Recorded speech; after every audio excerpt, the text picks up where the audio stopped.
Bonsoir à tous. J'espère que vous allez bien. Vous êtes bénis dans le nom de Jésus. Nous sommes au 4e enseignement de la série de la semence à la récolte. Je bénis Dieu qui nous a permis d'arriver jusque-là. Que son nom soit exalté, que son nom soit glorifié. Je vais demander à quelqu'un qui peut d'envoyer l'enregistrement des 3 derniers enseignements à partir de notre site d'ASOC. Pour ceux peut-être qui sont en retard, je vous exhorte vraiment à écouter les enseignements. Je ne vous encourage pas du tout à continuer si vous n'avez pas, quand je dis, vous pouvez rester aujourd'hui, mais je ne vous encourage pas du tout à juste continuer à partir de l'enseignement 4 et puis continuer avec 5, 6, si vous n'avez pas écouté les enseignements 1, 2 et 3. Donc, si quelqu'un peut partager le lien des enregistrements à partir du site de DASOC pour que ceux qui n'étaient pas au courant puissent aller écouter les enregistrements. Partagez aussi le lien général du site.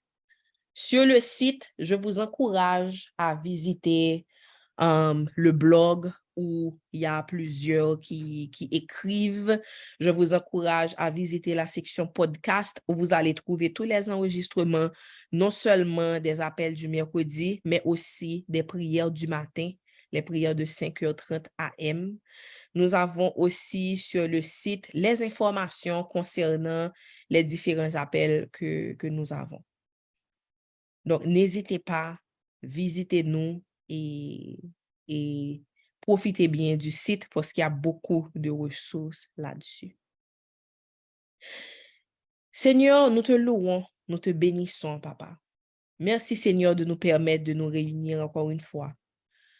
Saint-Esprit, sois le bienvenu parmi nous, que tu prennes le contrôle de l'espace, Seigneur. Tout ce qui va se faire là maintenant te revient, Papa. À toi soit la gloire. Touche le cœur et les oreilles de tous ceux qui sont sur l'appel, afin qu'ils entendent pour comprendre, afin que la parole prenne racine dans leur cœur et les transforme.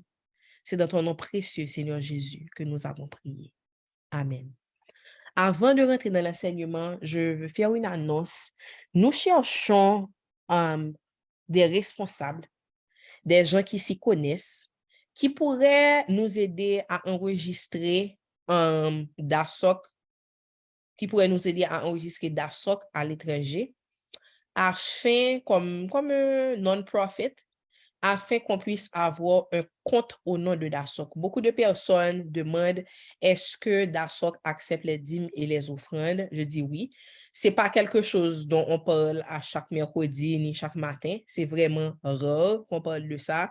Mais il y a des gens qui régulièrement donnent au ministère. Mais de plus en plus, il y a des gens qui demandent. Et je pense que comme pour le moment, ce n'est pas formalisé, je reçois et j'organise. Mais je pense que ce serait bien si pendant l'été, au plus tard, nous puissions avoir ce compte-là qui est vraiment au nom de la communauté et où il pourra avoir un seul moyen de donner.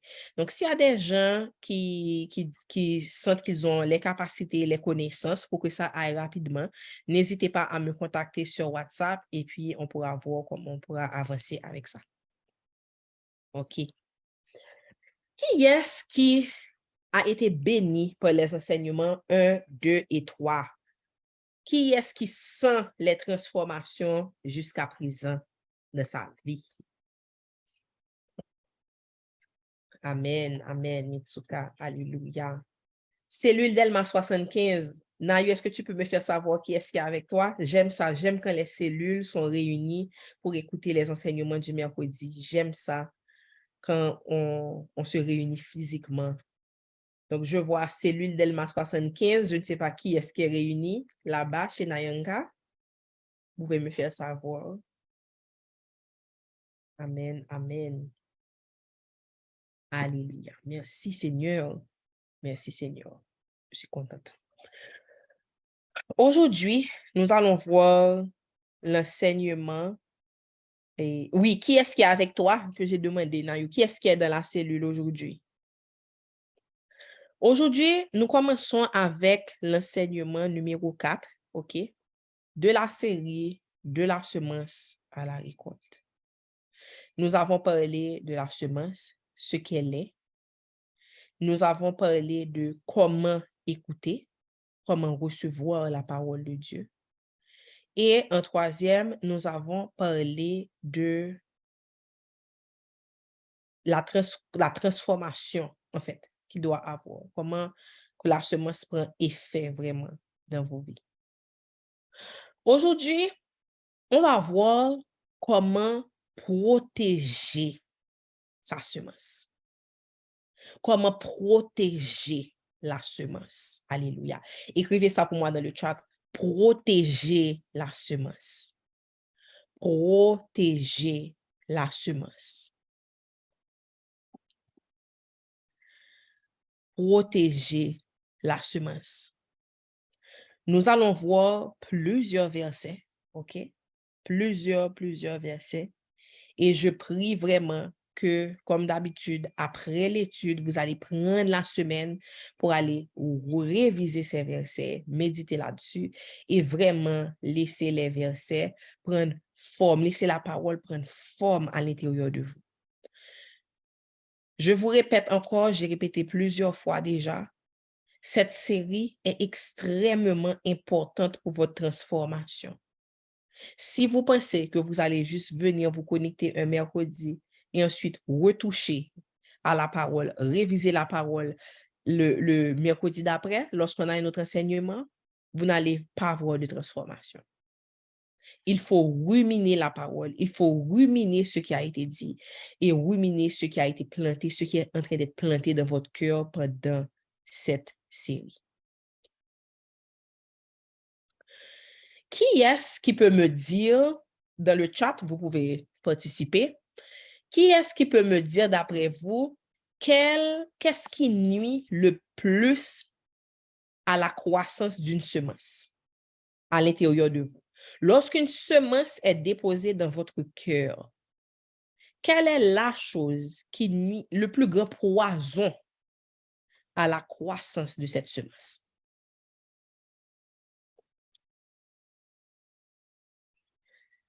Serge a dit le doute. Il y a des gens qui ont dit doute, raisonnement, péché. Bravo, ceux qui ont dit péché, c'est ça. C'est le péché. Sin. Écrivez dans le chat. Le péché étouffe ma semence.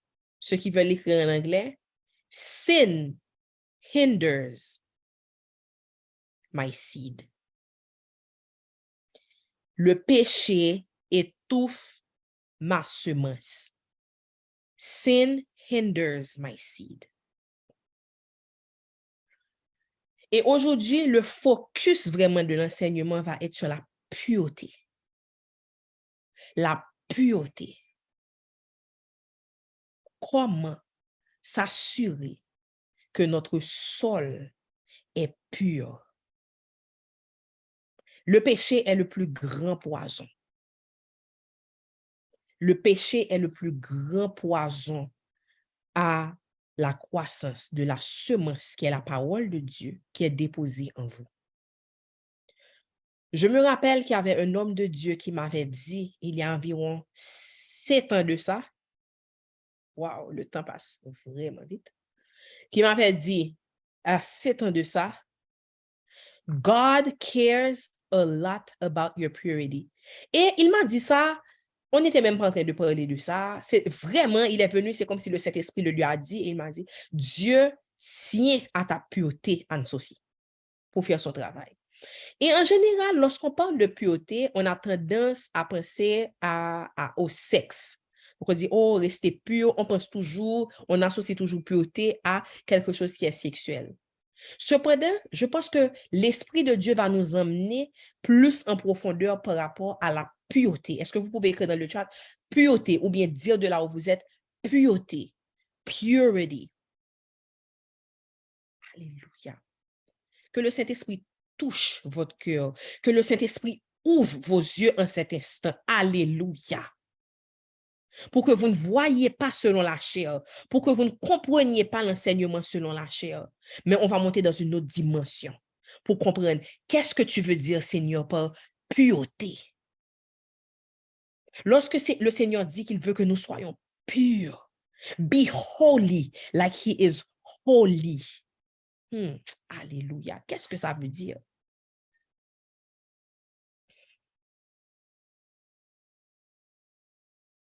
Est-ce que vous avez remarqué que dans la parole de Dieu, la parole nous dit, résistez au diable et il s'éloignera de vous. Mais jamais dans les Écritures, et corrigez-moi si je fais erreur, si quelqu'un peut partager, vraiment, si je fais erreur, jamais dans les Écritures, on voit résister la chair. On voit résister la tentation, résister le diable, pardon. Mais jamais on ne voit résister la chair parce que le Seigneur sait qu'il est impossible pour nous de jouer ce jeu, côté que nous avons résisté avec la chair. On résiste au diable, mais qu'est-ce qu'on fait avec la chair? Qu'est-ce que la Bible nous dit de faire de la chair? Vous pouvez mettre dans le chat. Crucify. Merci, Sœur Kessie. We crucify the flesh. Crucifier, crucifier, crucifier. Et c'est ça qu'on va voir aujourd'hui. Comment crucifier la chair? Pourquoi nous devons crucifier la chair? Pourquoi c'est important pour notre croissance spirituelle? Et pourquoi c'est important de crucifier la chair si vraiment nous voulons voir l'onction à l'œuvre dans nos vies? Parce qu'on ne veut pas être des chrétiens sans onction. En tout cas, moi, je ne veux pas. Je ne veux pas être une chrétienne sans onction. Je trouve qu'il n'y a rien de plus niais. Moi, tu vois, pour moi, ça fait plus de sens de voir quelqu'un qui n'est pas sauvé, qui ne connaît pas encore Dieu, que de voir un chrétien, une chrétienne qui est sauvée, et puis, moun n'a pas produit un rien, moun n'a just flat. Comme si à un état où, comme si tu ne vois pas que la personne grandit, tu ne vois pas que Dieu est capable de lui révéler des choses, parce que moun n'a just distrait, moun n'a just, li pas gen faim, li pas gen soif de la parole. Pour moi, c'est tellement niais, parce que tu es sauvé, tu as la clé à toutes ces choses-là du royaume, et puis on va bêtiser. Pour moi, c'est pire que quelqu'un qui, pour diable, ne juste connaît pas encore la parole. Donc, nous ne voulons pas être des chrétiens qui ne produisent pas de fruits. Parce qu'il y a une conséquence pour ceux qui ne produisent pas de fruits. Oui, ou sauver, c'est vrai, mais il y a une conséquence pour ceux qui ne produisent pas de fruits.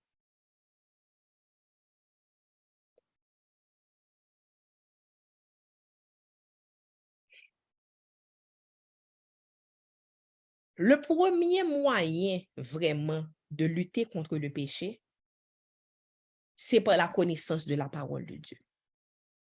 Comment le jeune homme vivra-t-il une vie pure? C'est en marchant selon ta parole. Comment le jeune homme vivra-t-il une vie pure? En marchant selon ta parole. Si quelqu'un peut mettre la référence du verset pour moi, s'il vous plaît. Ça veut dire que la question est valide. Comment, avec les passions, les désirs de la chair, comment est-ce possible de vivre une vie pure? Si on approche le sujet avec notre propre logique, n'apprend que son bagage qui est quasiment impossible. Cependant, avec l'Esprit de Dieu, c'est possible. Et ce que le Saint-Esprit m'a révélé lorsque je suis vraiment rentrée dans ce sujet de pureté, dans ce sujet de péché, de crucifier la chair, c'est vraiment que oui, c'est possible. Mais il faut que tu vives une vie constamment dévouée à la pureté. Et pour ça, tu dois avoir en horreur le péché et tu dois créer des mécanismes de protection pour que le péché ne puisse pas prendre racine dans ton cœur. Ça ne veut pas dire qu'il y a des graines. Entendez bien. Le péché ne doit pas prendre racine dans ton cœur. Ça ne veut pas dire que la graine du péché ne doit pas tomber. But you have to snatch it. before it produces roots. Quand la graine, quand la semence du péché tombe dans ton cœur, il faut que tu aies des mécanismes pour déraciner assez rapidement avant que le péché prenne racine dans ton cœur. Parce que le péché, vous serez toujours exposé au péché. Mais c'est lorsque vous ruminez sur l'idée du péché que vous allez produire des actions qui ensuite vont arriver à la mort. Nous allons voir ça un peu plus tard. Vous devez tellement vouloir être dans cet espace où Dieu peut planter une semence en vous et pour que cette semence transforme vos pensées, transforme votre façon de parler, transforme votre façon d'agir jusqu'à ce que nous venions dans un état côté que l'huile a coulé sous nous. Alléluia, j'ai fait une prière puissante aujourd'hui. J'ai dit, Seigneur, je sens tellement les effets de mon moment de consécration avec toi. Et je viens de commencer, donc pas besoin, ça le pral bail dans 2 semaines, dans 3 semaines. Je veux rester dans cet espace-là. Et je veux, Seigneur, que ton huile coule tellement sur ma vie, car ça c'est une prière que j'ai faite, que le ciel m'entende, que à un certain moment, je rentre dans un espace et que des fois, quelqu'un peut être à côté de moi, mon nom juste commence à crier. Parce que la présence du Seigneur à travers moi est tellement forte que la personne ne comprend même pas ce qui se passe. Alléluia.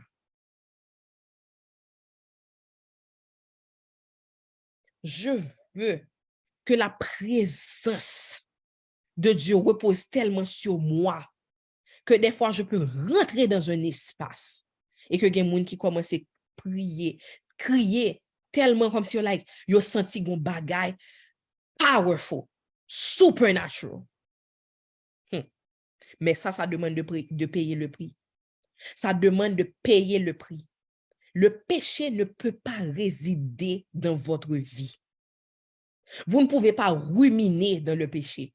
Vous ne pouvez pas répéter des péchés encore et encore et encore et encore. On a parlé la semaine dernière de comment vous allez réaliser que vous êtes en train de grandir. On a dit que tes péchés vont être beaucoup plus évidents pour toi. On a dit que tu seras plus rapide à te repentir. Tu seras rapide de dire, Seigneur, regarde mon cœur, sonde mon cœur, regarde s'il y a des péchés en moi parce que sincèrement, tu voudras que Dieu te transforme. Tu ne vas plus être un chrétien qui essaie d'être un pied à l'intérieur, un pied à l'extérieur pour pouvoir, oui, un petit peu de ci, un petit peu de ça, mais tu vas vouloir être rempli. Tu vas dire, Seigneur, sonde-moi. Look to see if there's any offensive way in me. Change me, purify me, cleanse me, change me. Parce que lorsqu'on n'est pas capable de faire ces prières, c'est parce qu'il y a une partie de nous, et on doit le reconnaître. Des fois, c'est vrai. Il y a une partie de nous qui aimons le péché. Et ça, c'est difficile, mais il faut demander à Dieu de venir nous changer notre goût, changer le goût de ta bouche pour que tu vois cette chose comme lui-même il la voit, pas comme ta chair le voit. Chaque fois que tu aimes plus le péché que les choses de Dieu, c'est parce que tu n'as pas assez crucifié la chair. Et on va parler de comment crucifier la chair. On va lire quelques versets ensemble. Je vais les lire pour vous. Est-ce que vous êtes là jusqu'à présent? Est-ce que nous là? Est-ce que nous là?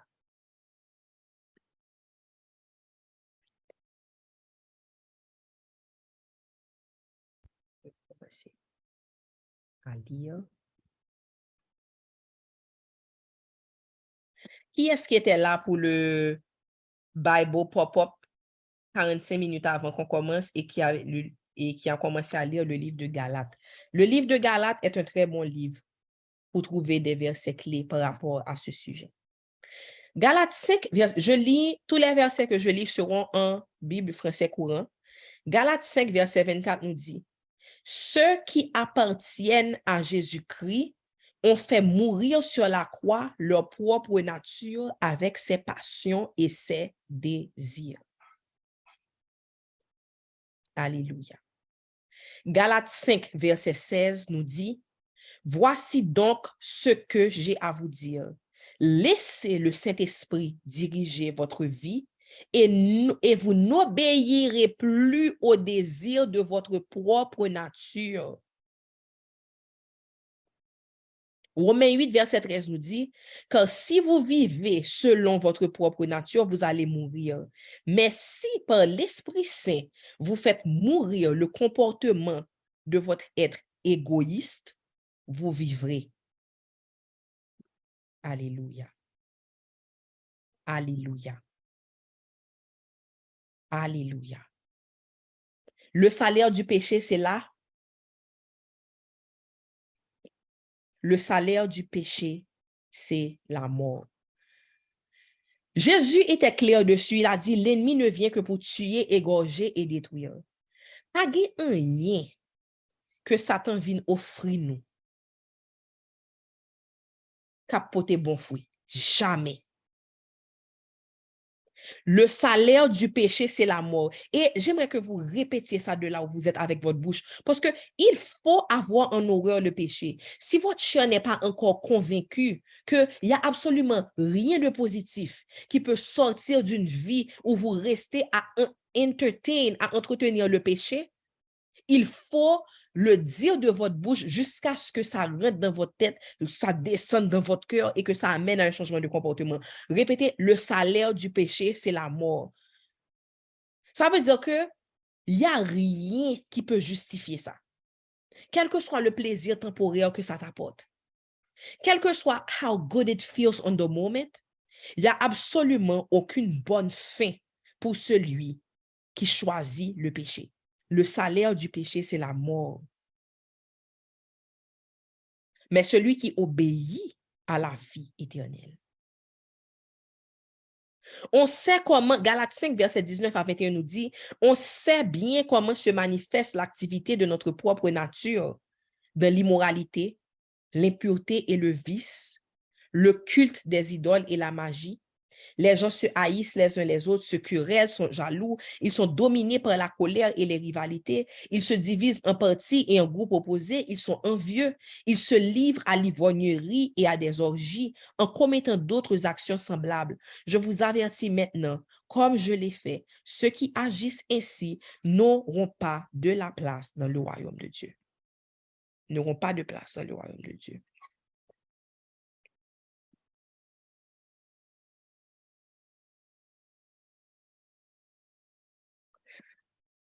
Si nous allons dans Galates 5, verset 1 à 26, la parole nous dit, le Christ nous a libérés pour que nous soyons vraiment libres. Tenez bon donc, ne vous laissez pas de nouveau réduire en esclavage. Écoutez-moi, Paul, je vous l'affirme, si vous vous faites circoncire, alors le Christ ne vous servira plus à rien. Paul était en train de parler aux Galates qui, après avoir accepté l'évangile de Christ, s'étaient tournés vers d'autres doctrines et ils retournaient sous la loi. Il disait que comme quoi c'est la circoncision qui ferait qu'ils sont rachetés, alors qu'ils avaient bien compris que c'est par la grâce que nous sommes sauvés. Mais j'aime ce qu'il dit, tenez bon donc, ne vous laissez pas de nouveau réduire en esclavage. Le péché vous fait retourner en esclavage. Amen. Colossiens 3, verset 5 nous dit, faites donc mourir tout ce qui est terrestre en vous. Faites donc mourir tout ce qui est terrestre en vous. L'immoralité, l'impureté, les passions, les mauvais désirs et l'avarice. Car l'avarice, c'est de l'idolâtrie. Je vais vous donner, peut-être, je ne vais pas appeler ça un secret. Bon, j'appelle ça peut-être des secrets que Dieu me donne dans le lieu secret. Si vous voulez réellement crucifier la chair, Dieu me montre toujours, s'il y a quelque chose en toi, ou bien plusieurs choses dont tu te dis, ah, ça, je ne pourrais vraiment pas m'en passer. Crucifie cette chose-là en t'abstenant de cette chose pendant un temps. Je dis pendant un temps, si bien sûr, c'est quelque chose qui n'est pas un péché noir sur blanc, mais qui prend trop de place dans ton cœur, abstiens-toi. Et tu peux même voir que Dieu va te convaincre pendant ce temps-là de t'en abstenir complètement. S'il y a quelque chose, vous voyez, c'est ça qu'on appelle les passions. Quelque chose, tu te dis que, ou senti que, si on moun ta retiré bagay ça dans la vie, ou t'as mouru, ou bien ou pas contre ça t'as fait. Ne laissez pas le péché vous remettre en esclavage. Depuis qu'on bagaille ou est que je ne peux pas m'en passer. Crucifiez votre chair. Vous savez comment vraiment vivre une vie pure, a life of holiness. C'est vraiment faire un nettoyage où Dieu a toute la place qu'il doit prendre. Où vous vous dépouillez de toutes les choses qui ne sont pas édifiantes pour votre âme. Vous ne les laissez pas avoir une place trop importante, mais vous fixez vos yeux sur les choses d'en haut. Et c'est pour ça que tout chrétien doit de temps en temps aller dans une période où comment on dit ça, il laisse la chair mourir de faim. Plus tu nourris la chair, plus la chair va te demander, parce que la chair n'est jamais satisfaite. Lorsque tu te dépouilles de ces choses-là, mais ce n'est pas juste te dépouiller pour dire que tu es en train de faire un jeûne, tu fais ceci, non? Tu remplaces ces choses-là par une vie de prière beaucoup plus intense.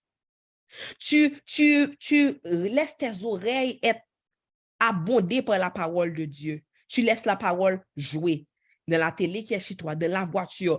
Tu écoutes des sermons, tu écoutes des choses qui déposent la parole de Dieu à l'intérieur de toi. Plus tu laisses la flèche mourir et plus tu nourris l'esprit, à ce moment-là, tu vas pouvoir marcher selon l'esprit. Galates 5, verset 24 nous dit, ceux qui sont à Christ ont crucifié la chair avec ses passions et ses désirs. Si nous vivons par l'esprit, si nous vivons par l'esprit, marchons aussi selon l'esprit. Amen. Ne vous laissez pas duper par la théorie que puisque vous êtes sous la grâce, que tous vos péchés peuvent être pardonnés. Peut-être que ça peut choquer certaines personnes, mais je vais vous expliquer. La parole de Dieu nous dit très bien dans Galates de ne pas prendre cette liberté pour une excuse pour pécher. Parce que qu'est-ce qui amène vraiment le pardon des péchés? C'est la repentance. Il faut que tout péché soit mis à la lumière du sacrifice de Jésus pour que son sang puisse vous laver. Si vous êtes conscient d'un péché, vous savez très bien ce que la parole dit. Le Saint-Esprit vous a déjà convaincu, mais vous vous attachez à ce péché. Ce péché ne peut être lavé par le sang de Jésus parce que vous choisissez de cacher ce péché. Vous avez choisi de garder ce péché hors de la lumière du Seigneur.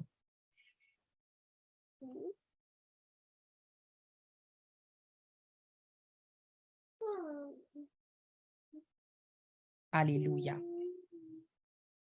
Il faut, afin que le sang de Jésus puisse réellement vous laver de ce péché, il faut que vous apportiez ce péché pour mettre le péché à la lumière de Christ. Vous apportez le péché au pied de la croix pour dire, Seigneur, voici. J'ai réalisé que mon ego avait pris le dessus. Seigneur, je te demande pardon. Seigneur, j'ai réalisé que je rentre souvent dans les conversations, j'aime rentrer dans les conversations où il y a des commérages. Seigneur, je te demande pardon. Seigneur, je dois te dire, Seigneur, que ces jours-ci, j'ai beaucoup de pensées malsaines, j'imagine des choses, j'ai beaucoup de fantasmes. Seigneur, je te demande pardon. Il faut arrêter de jouer avec le feu côté que nous sommes des chrétiens qui n'attendent que bagaille là vraiment grave ou bien éclaté au grand jour pour vraiment dire, oh, c'est un péché. À ce moment-là, ça a déjà pris racine en vous, oui. À ce moment-là, il y a déjà des démons qui ont déjà fait leur demeure chez vous, oui. Et c'est beaucoup plus difficile parce que dans Luc, la Bible nous dit que lorsque maintenant vous allez chasser ce démon-là, il va dans les lieux arides, il va prendre 7 autres et il va essayer de retourner dans sa maison. Lorsque le péché a déjà pris racine en vous, c'est beaucoup plus difficile de combattre, oui. Donc, ça veut dire que il faut prendre le péché pendant qu'il est encore au stade de la semence. C'est ça la vraie pureté. C'est que nous tellement voulons que lumière, bon Dieu, nous tellement voulons que pureté, bon Dieu, abonde en dans nous, que nous pas tolérer péché. Nous pas attendre pour dire, oh, j'ai ce péché-là, oui, mais je joue avec, je joue avec, je joue avec. Et ça, c'est pour tous les péchés, guys. C'est pour tous les péchés. N'ayez pas peur de mettre le péché à la lumière de Christ. Oh, j'ai des pensées par rapport à des gens du même sexe. Je mets à la lumière de Christ. Je ne vais pas attendre. Bah, la fin prend racine, m'a ruminer sous péché, et puis c'est jusqu'à la fin, des années après. Non, non. Nous prenons bagaille là depuis un lait. Vous mettez à la lumière de Christ, à la lumière du sacrifice de Jésus. Alléluia. Hébreux 10, verset 26 à 27. Merci, Diane. En effet, si après avoir reçu la connaissance de la vérité, nous vivons délibérément dans le péché, la seule perspective est alors... attendez.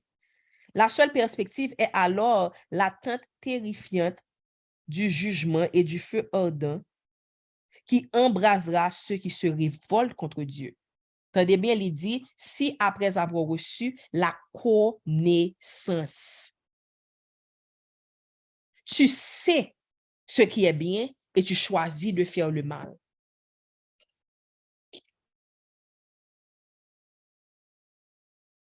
La Bible vous dit clairement dans le livre d'Hébreux, Hébreux 4, verset 12, si je ne me trompe pas, qu'aucune discipline sur le moment n'est agréable, mais elle produit pour ceux qui ont été entraînés par elle un fruit doux de justice.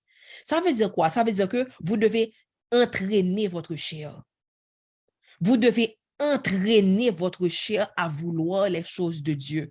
Vous devez entraîner votre chair à aimer prier. Vous devez aimer votre chair à aimer se réveiller avant les activités, avant votre routine de tous les jours pour passer du temps avec Dieu. Vous devez entraîner votre chair à aimer lire la parole. Nous pas qu'à des chrétiens qui ont grandi si nous pas lire la parole. Ça, c'est un des premiers signes. Et vous savez, l'ennemi ne fait pas les choses trop différemment. C'est toujours les mêmes choses. Vous savez, la première façon, le premier signe, le premier red flag en tant que chrétien, vous n'avez aucun appétit pour la parole. Ça, c'est comme ça que l'ennemi commence. Quand il n'y a pas gain et aucune envie pour parole là, avec quoi tu vas remplacer ton temps? Tu vas remplacer ton temps avec des choses qui peuvent planter des graines qui ne sont pas les graines de la parole de Dieu en toi.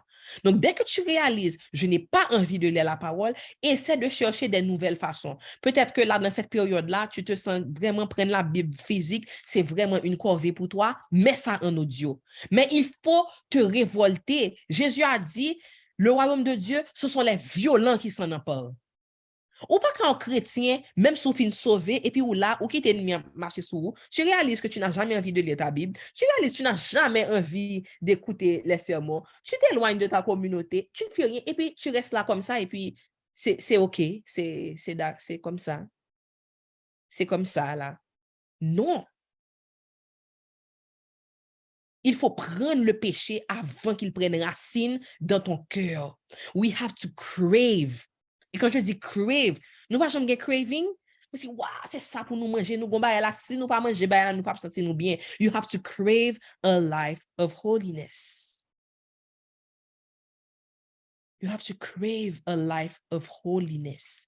You have to crave a life of purity. Le péché ne doit pas avoir de place dans nos cœurs. Le péché ne doit pas avoir la chance de venir étouffer la semence de la parole de Dieu qui a été plantée en vous. Protégez la semence. Écrivez dans le chat, protégez la semence. À tout prix, nous devons protéger la semence. You cannot afford to entertain sin in your life. You cannot entertain it. Et ça commence par des choses simples. En tant que chrétien, vous devez protéger ce que vous voyez. Écrivez ça dans vos notes. Tu dois protéger ce que tu vois, ce que tu regardes. Dans Matthieu, Jésus a dit que si un homme regarde une femme pour la convoiter, il a déjà commis l'adultère avec elle dans son cœur. Ça, il a pris un exemple de l'homme qui convoite la femme, mais prenons ça dans le sens général pour tout chrétien. Ça veut dire que tes yeux peuvent te faire pécher. Donc, ça veut dire que si tu le sais, moi-même, je me demande quand est-ce qu'on a commencé à croire que nous sommes des super-humains. Ça, ce n'est pas quelque chose de nouveau, que tu peux convoiter quelque chose avec tes yeux, homme, femme, quel que soit qui vous êtes. Donc, quand est-ce qu'on a commencé à penser que nous étions exemptés de cette nature charnelle-là, pour dire que, moi, je peux me permettre, je vais juste jouer avec le feu jusqu'à ce que j'arrive à la limite. Non. Ça veut dire que ton cœur n'est pas sincère, ton cœur n'est pas pur devant Dieu. David a dit, sonde-moi, ô Dieu, vois s'il y a quelque chose qui t'offense en moi. Ça veut dire, ça c'est des bagages que je peux même connaître. Avant même que péché ait une chance pour les capable ruminer, pour les capable germer en dame, papa tout vini, font travail en dame, tout retirer. Tout retirer. Parce que je ne veux pas arriver à ce stade-là où le péché a pris racine dans ma vie. Si ce que tu écoutes est pour toi une occasion de chute, protège tes oreilles. C'est ça une vie de pureté. Tu protèges la semence. Tu protèges la semence. Alléluia. Alléluia. Alléluia. Romains 12, verset 2 nous dit, « Ne vous conformez pas aux habitudes de ce monde, mais laissez Dieu vous transformer et vous donner une intelligence nouvelle. Vous pourrez alors discerner ce que Dieu veut, ce qui est bien, ce qui est agréable, ce qui est parfait. » Il faut que la parole de Dieu abonde tellement à l'intérieur de vous que ça change la façon dont vous pensez.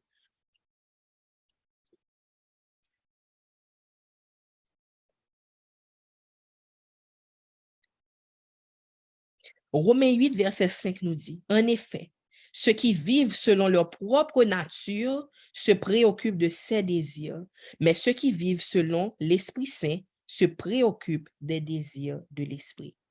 Ne laissez pas les choses du monde occuper trop d'espace de ce qui vous préoccupe. » Dès que vous voyez que vous êtes tellement préoccupé ou bien vous êtes tellement focus, et c'est ça, oui, le mot passion. Avant, je me demandais toujours pourquoi on utilisait ça comme dans les péchés, comme on parlait de passion. Parce que moi, des fois, je vois la passion comme une bonne chose. Tu es passionné de quelque chose, tu es passionné de ce que tu fais et tout. Mais j'ai réalisé que quand on parle de passion vraiment, c'est que c'est quelque chose qui occupe tellement ton esprit que tu n'arrives même pas vraiment à te concentrer sur autre chose. L'ennemi présente souvent les choses, et je lisais ça dans un livre, et ce qui n'est même pas un livre chrétien en fait, qui disait que les choses qui sont pures et qui sont vraiment destinées pour toi sont en général calmes, tempérées. C'est pas des bagailles qui viennent avec une explosion, pas qu'à résister, etc. Et en général, quand vous entendez beaucoup les histoires d'infidélité, ça vient toujours sous une forme que ou pas qu'à résister. C'est pas normal. C'est pas une chose qui est normale.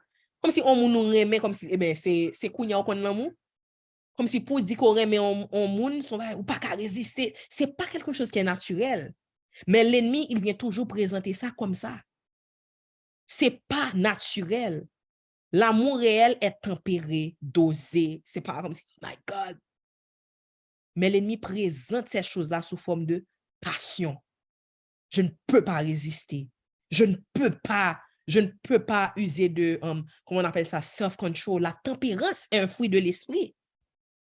Lorsque l'esprit prend réellement le dessus, vous savez user de tempérance. Et c'est pour ça que l'ennemi, il vient souvent détourner vos pensées des principes du royaume.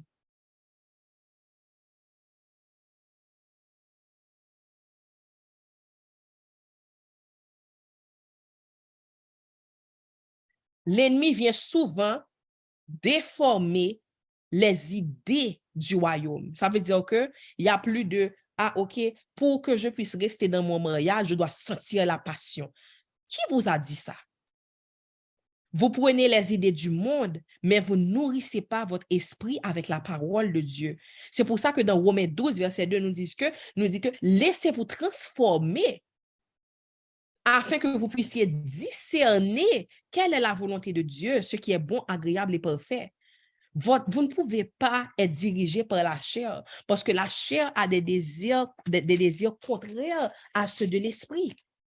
La Bible vous le dit clairement, la chair a des désirs contraires à ceux de l'esprit. Galates 5, à partir du verset 16, marchez selon l'esprit et vous n'accomplirez pas les désirs de la chair, car la chair a des désirs contraires à ceux de l'esprit et l'esprit en a de contraires à ceux de la chair. Ils sont opposés entre eux afin que, ça souligné, ils sont opposés entre eux afin que vous ne fassiez point ce que vous voudriez. On est dans une génération de follow your heart. Mais là, c'est clé, soulignez ça. Pourquoi c'est opposé? Afin que vous ne fassiez point ce que vous voudriez. Souvent, la volonté de Dieu, ce qui vient de l'esprit, va être contraire à ce que ta chair a envie de faire. Et c'est pour ça que il y a deux personnes qui dorment sous bootcamp là. Le bootcamp part 2 arrive bientôt. Mais je vous ai dit qu'il y a des principes spirituels cachés dans le bootcamp.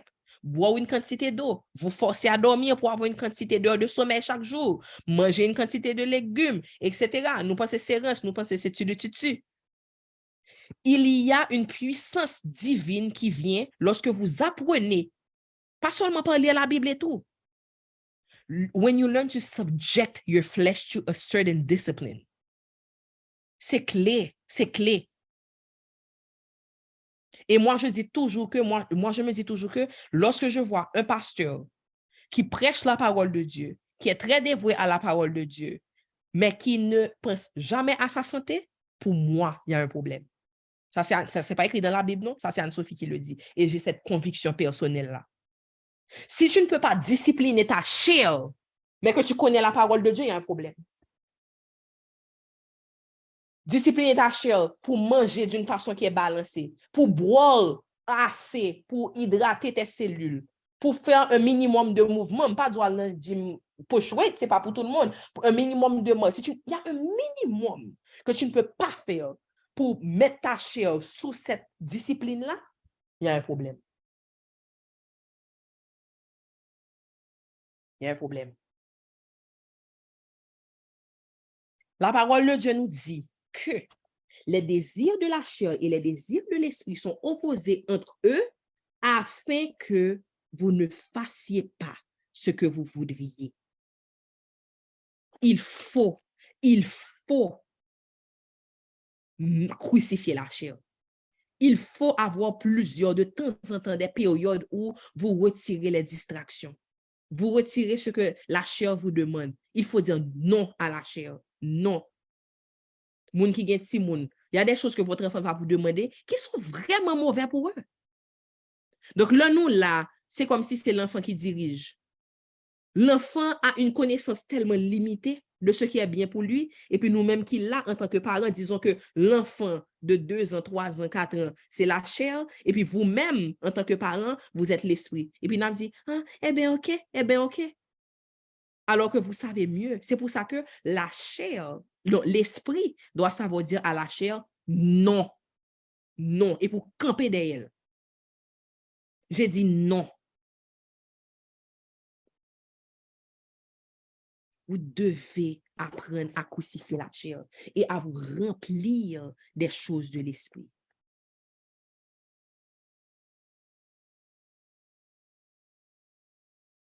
Il y a beaucoup de choses que vous pouvez faire pour nourrir l'esprit en lisant la parole, en méditant sur la parole.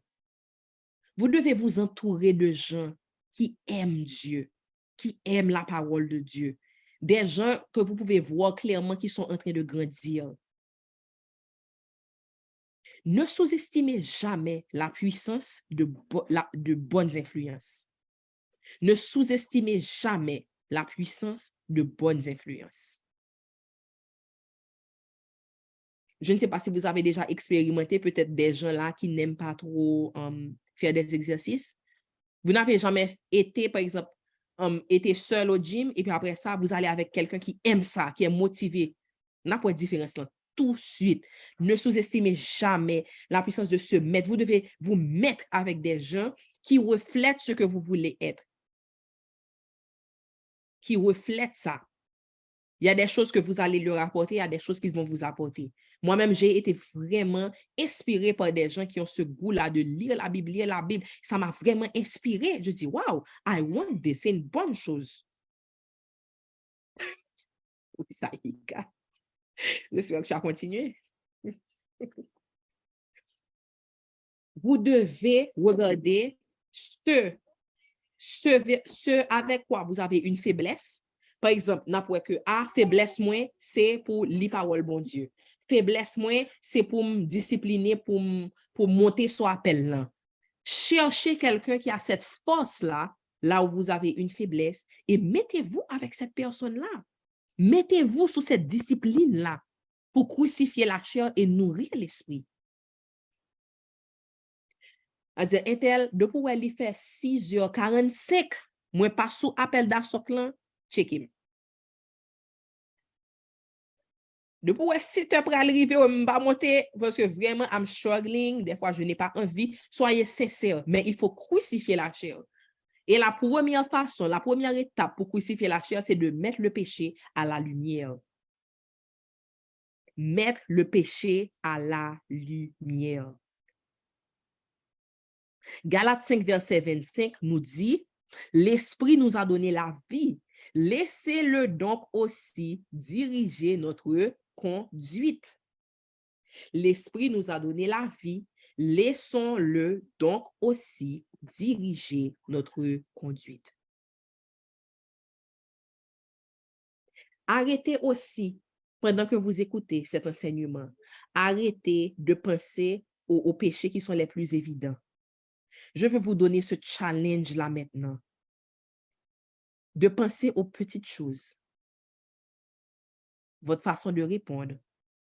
Si par exemple, dès qu'on vous fait un reproche ou bien une petite chose, vous vous sentez blessé. Par exemple, la correction ou bien le reproche a un trop gros impact sur vous. Ça vient d'une graine de péché. Peut-être que nous, des fois, c'est difficile d'identifier d'où ça vient, mais c'est pas correct. C'est pas un fruit de l'esprit. Ça veut dire que là, nous identifions ces bagages, ça yo, on nous dit, c'est pas normal, non? Regarde comment, des fois, quand les gens arrivent pour me dire quelque chose, regarde comment je suis sur la défensive. Qu'est-ce qui se passe? Moi, c'est un travail que j'avais dû faire. J'étais sur la défensive. Je me dis, mais d'où ça vient? Des fois, ça vient que parce que tu as été blessé. C'est pas que tu ne peux pas recevoir des gens, non? Mais c'est peut-être ça vient d'une blessure. Mais tu as laissé la blessure prendre trop racine. Donc, tu sens que tu dois te protéger de tout le monde. Donc, tu ne peux pas recevoir, tu ne peux pas entendre. Chaque fois que quelqu'un vient te dire quelque chose, tu penses que the person comes for you, etc. Tu dois faire attention. Tu vas dire, d'où ça vient? D'où ça vient? D'où ça vient? Quelle graine que j'ai laissé prendre racine à l'intérieur de mon cœur? Je dois déraciner cette graine-là. J'ai de la difficulté à pardonner. Des fois, je garde beaucoup les choses sur mon cœur. D'où ça vient? Ne restez pas dans votre... Par exemple, vous attaquez seulement les péchés qui sont évidents que tout le monde peut voir et puis vous êtes fiers, vous dites, oh, j'ai réglé ça, le Saint-Esprit m'a changé dans ça. Mais regardez ce qui est dans le noir. Ce qui n'est pas évident. Que si on ne pas passer, comme si on ne pas vivre avant, n'est pas pour elle. Mais you have to check yourself et regarder pour voir c'est quoi ce péché et attaquer le péché maintenant, tout de suite. Ne pas laisser le péché prendre racine dans votre cœur pour que ça ne vienne pas changer votre caractère. pour que ça ne vienne pas déformer, mais que votre conduite soit guidée par le Saint-Esprit. Le verset nous dit très bien de Galates 5, verset 25, l'Esprit nous a donné la vie, pas vrai? Car c'est par le Saint-Esprit de Dieu que vous êtes nés de nouveau. Laissons-le donc aussi diriger notre conduite. Galates 5, verset 13, mais vous, frères, vous avez été appelés à la liberté. Seulement, ne faites pas de cette liberté un prétexte pour vivre selon les désirs de votre propre nature. Au contraire, laissez-vous guider par l'amour pour vous mettre au service les uns des autres. Romains 8, verset 9 nous dit, mais vous ne vivez pas selon votre propre nature, vous vivez selon l'Esprit Saint, puisque l'Esprit de Dieu habite en vous. Celui qui n'a pas l'Esprit de Christ ne lui appartient pas. Jean 3, verset 6. Je te dis, nous avons pile verset, prenez note, il faut méditer sur ces versets-là. On va avoir des pop-up dans les prochains jours où pendant 1 heure de temps, il y a une petite musique qui va jouer en background et puis on va dire, OK, là maintenant, lisez Romains. Lisez ce que vous pouvez en 1 heure de temps. Vous allez pouvoir venir et puis lire silencieusement avec les autres. Romains 8, verset 29 dit, mais vous ne vivez pas selon votre propre nature. Vous vivez selon l'Esprit Saint, puisque l'Esprit Saint de Dieu habite en vous. Celui qui n'a pas l'Esprit Saint de Christ ne lui appartient pas. Jean 3, verset 16 nous dit, ce qui naît des parents humains est humain, ce qui naît de l'Esprit de Dieu est esprit. Un autre verset encore, clé à souligner pour vous, pour cette semaine, 1 Corinthiens 9, verset 27. Je traite durement mon corps et je le maîtrise sévèrement afin de ne pas être moi-même disqualifié après avoir prêché aux autres. Woo! Hey! On lit ça encore. 1 Corinthiens 9, verset 27. Je traite durement mon corps et je le maîtrise sévèrement afin de ne pas être moi-même disqualifié après avoir prêché aux autres.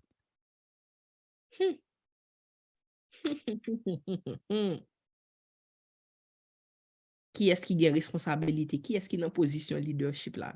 Ah, la responsabilité est grande. Pour nous finir prêcher et puis les gens sont changés et tout, et puis toi-même, attention. Attention.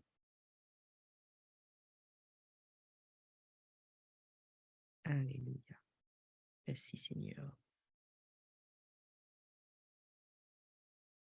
Romains 8, verset 6 nous dit, ça c'est 2 livres sur lesquels on va se concentrer pendant le Bible Reading Pop-up dans les prochains jours, Romains et puis Galates. Romains 8, verset 6 nous dit, se préoccuper des désirs de sa propre nature mène à la mort, mais se préoccuper des désirs de l'Esprit Saint mène à la vie et à la paix.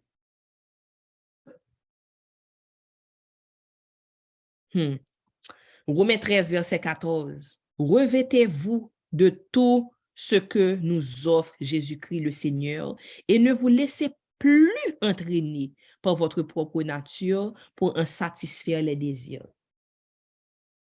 Celui qui satisfait toujours les désirs de la chair est esclave de la chair. Et je vous avais parlé, pour ceux qui étaient là, je crois que c'était à l'étude, à l'enseignement numéro 3 ou bien 2. Je vous avais expliqué qu'il y avait un péché qui retournait tout le temps. Mais des fois, c'est comme si ça prenait du temps. Je pouvais passer une longue période. Et puis, quand ça retournait, quand je succombais, et puis, Dieu m'a fait voir un rêve où j'ai vu quelqu'un comme un humain se présenter à moi, mais clairement, c'est un démon quand il vient te parler dans le sommeil, et puis qui m'a dit que je te contrôle.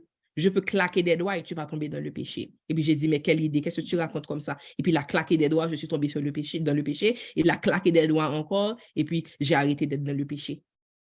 Donc c'était une façon pour Dieu de me révéler, Anne-Sophie, every time you go back to that sin, you are a slave to sin.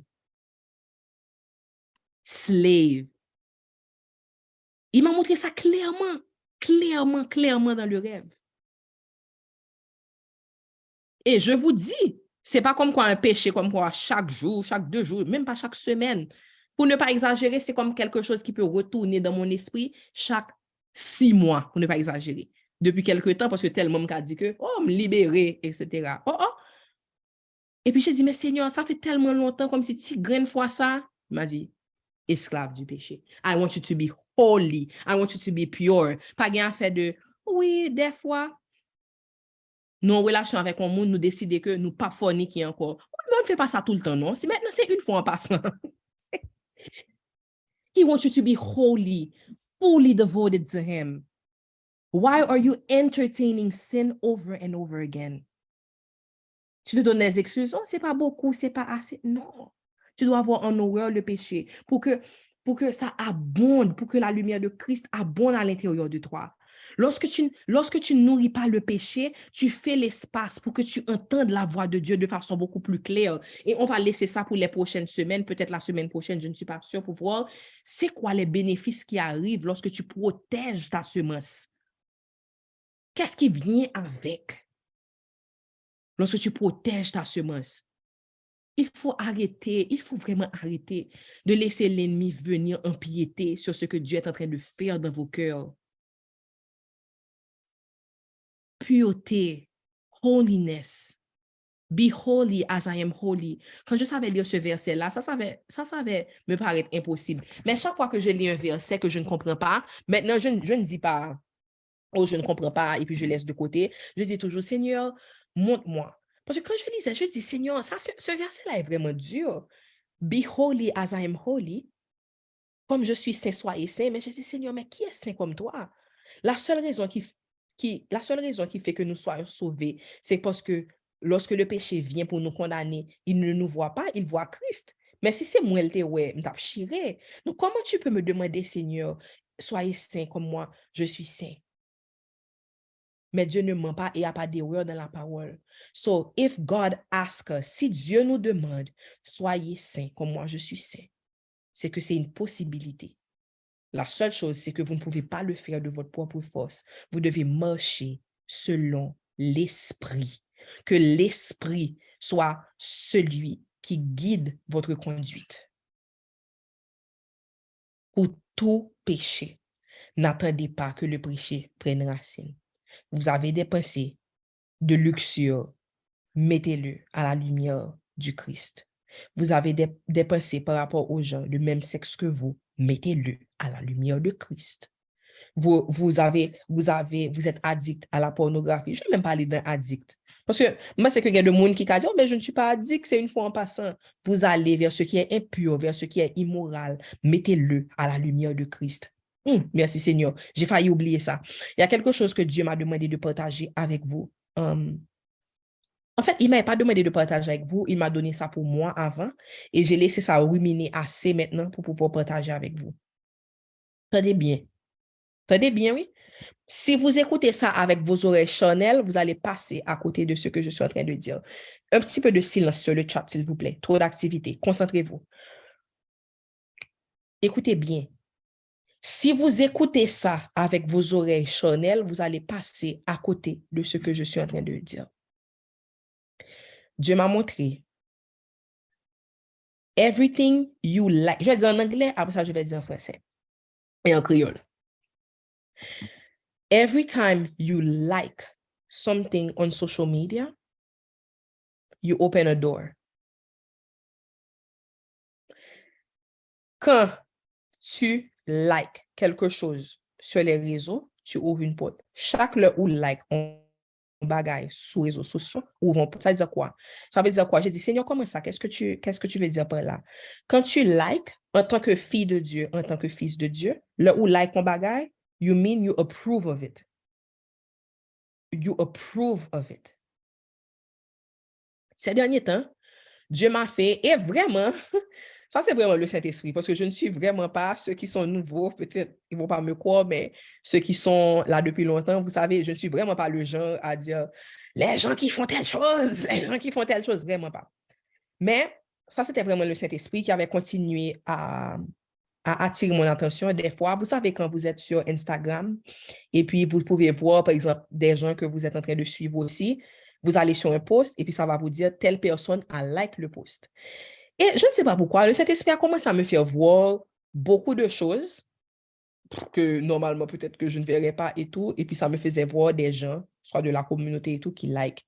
Mais c'est soit des choses que peut-être que moi, je trouvais qui étaient impures, qui étaient borderline, comme too much, ou bien je ne sais pas, et puis je dis, mais wow, pourquoi cette personne-là rentre en accord avec ça? Et j'ai commencé à voir que c'est comme si beaucoup de fois, le standard qu'on se met nous-mêmes en tant que chrétiens, des fois, c'est comme si oh, on aime ça parce que c'est une star qui fait, donc ça passe. Alors que c'est deux bagages que au pas jamais conseiller un frère en Christ ou bien un sœur en Christ.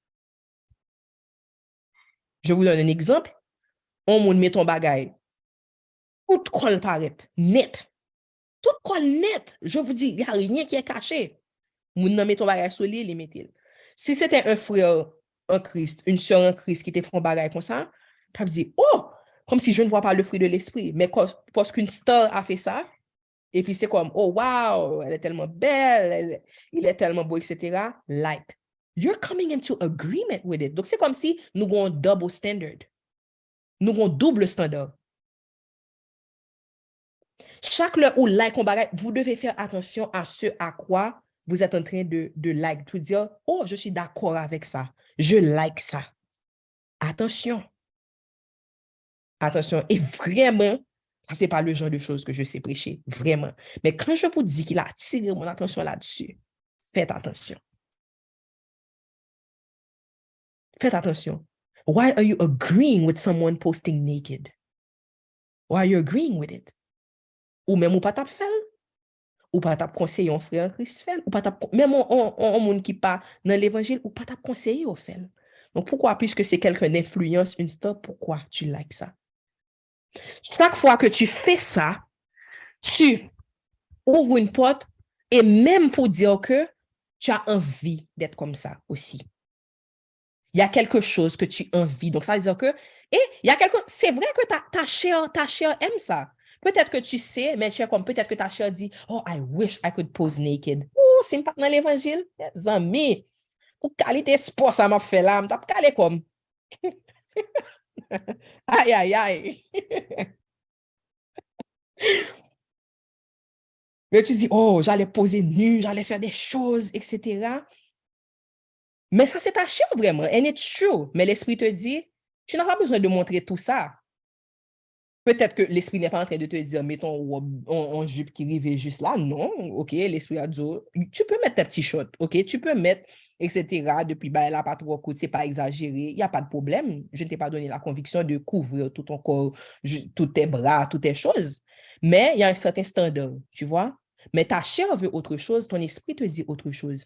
Mais la Bible te dit qu'ils ont des désirs opposés afin que vous ne fassiez pas ce que vous voudriez. C'est simple. Ce n'est pas une question d'aller à l'extrême, non? Écoutez la voix de l'esprit. Pas votre voix, non? Pas votre voix de raison. Écoutez la voix de l'esprit. Qu'est-ce qu'il vous demande? Qu'est-ce qu'il vous demande d'arrêter? Qu'est-ce qui est OK pour vous? Quelle longueur? Quelle bagaille? Mais écoutez la voix de l'esprit.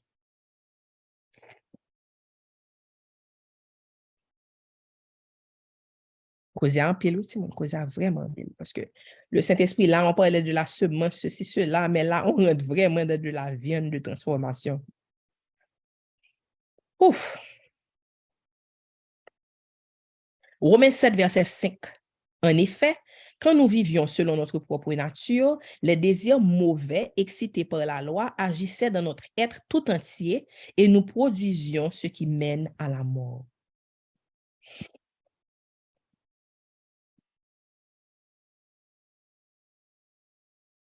Deux Corinthiens, ensuite, ça, c'est plus pour le discernement. On pourra aller plus en profondeur dans les prochaines semaines, mais je veux aussi que vous souligniez 2 Corinthiens 11, verset 14, qui dit, il n'y a là rien d'étonnant, car Satan lui-même se déguise en ange de lumière. Ça veut dire que vous n'êtes plus au stade où quelque chose doit être vraiment choquant pour nous dire, oh, c'est un péché. Vous devez user de discernement. Même si quelque chose est déguisé sous un ange de lumière, même si la conversation paraît inoffensive, même si l'amitié paraît inoffensive, usez de discernement. Lorsque réellement vous êtes attentif à l'esprit, il va vous dire lorsque quelque chose n'est pas correct et va amener au péché. Faites-moi confiance. Faites-moi confiance. N'attendez pas que quelque chose soit choquant pour dire, oh, ça c'est un péché, je ne vais pas faire. Mais le vrai disciple de Christ, attendez bien, le vrai disciple de Christ n'attend pas. Dès le départ, il met à la lumière pour demander, Seigneur, est-ce que tu veux que j'aille là? Est-ce que c'est quelque chose qui va amener à un péché? Est-ce que cette chose-là est bonne pour moi? Qu'est-ce que cette chose-là va planter dans mes pensées? Qu'est-ce que cette chose-là va planter dans mon esprit? Comment ça va affecter mon comportement? Attention. Attention. Est-ce que cette chose-là va devenir une addiction? Je rentre dans un magasin, bon, il y a quelqu'un qui va penser que je lance une pointe, mais ce n'est pas une pointe. Je rentre dans un magasin, wow, si PlayStation, ça belle. Est-ce que ça va prendre trop de mon temps, tout de point que vraiment, comme si je ne peux pas me détacher de ça? Hein? Les hommes sur l'appel. À la base, il y a créé addiction, comme ça, c'est PlayStation.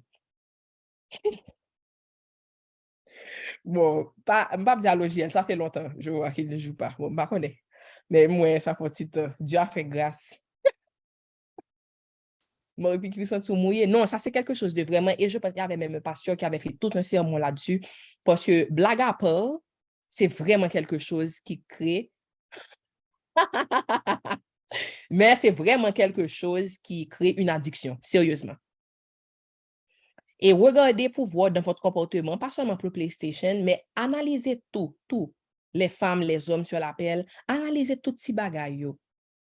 Est-ce que c'est quelque chose des vidéos sur YouTube? Depuis nous commencer, nous pas qu'à camper, vous êtes là jusqu'à 3 heures du matin. Après ça, on a dit nous gagnons insomnie. Non, nous pas gagnons insomnie, nous juste addict en bagaille qui empêche nous dormir.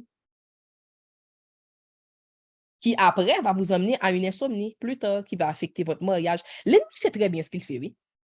Toutes les addictions qui plantent dans votre vie, c'est pour détruire beaucoup plus que ça, oui. Vous pensez que c'est juste ce que vous voyez, oh, j'ai juste une petite addiction à ça. Il veut détruire vos mariages, il veut détruire vos relations, il veut détruire vos carrières, il veut tout détruire. Il vient pour tuer, égorger et détruire. Donc, ne sous-estimez pas le péché. Ne sous-estimez pas le poison qu'est le péché. Ça a beaucoup plus de conséquences que ce que vous pensez. Ce trait de caractère-là, où vous irritez facilement. C'est juste comme ça que je suis. Ça va détruire, il veut détruire vos relations. Il veut détruire votre relation avec vos enfants. Si vous n'adressez pas ces choses-là. You're hot-tempered. Il veut que ça agisse dans ton mariage. Il veut que tes enfants ne puissent plus venir rien te raconter. Parce que tu fais trop de colère, tu n'as pas travaillé, tu n'as pas mis ça à la lumière de Christ. Maintenant, tes enfants qui avant seraient venus à toi pour te demander des conseils par rapport à certaines choses, ils ne peuvent plus venir te parler. Ils rentrent dans le péché. Ils écoutent ce que le monde dit, pas ce que toi tu dis. Parce qu'on fait trop de colère. L'ennemi sait ce qu'il fait.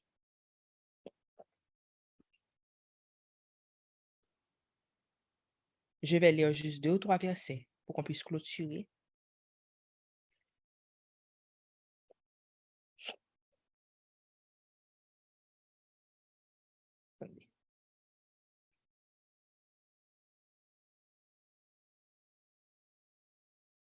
Romains 1, verset 26. C'est pourquoi Dieu les a abandonnés à des passions honteuses.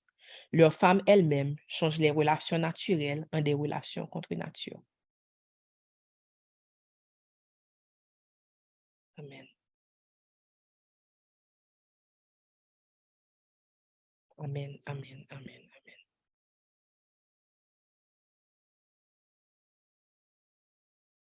Amen. Oh, OK. Merci Saint-Esprit pour cet enseignement aujourd'hui. Papa, je prie vraiment que cette parole, que cet enseignement, que cette graine qui a été plantée puisse prendre forme dans la vie de chacun de tes enfants.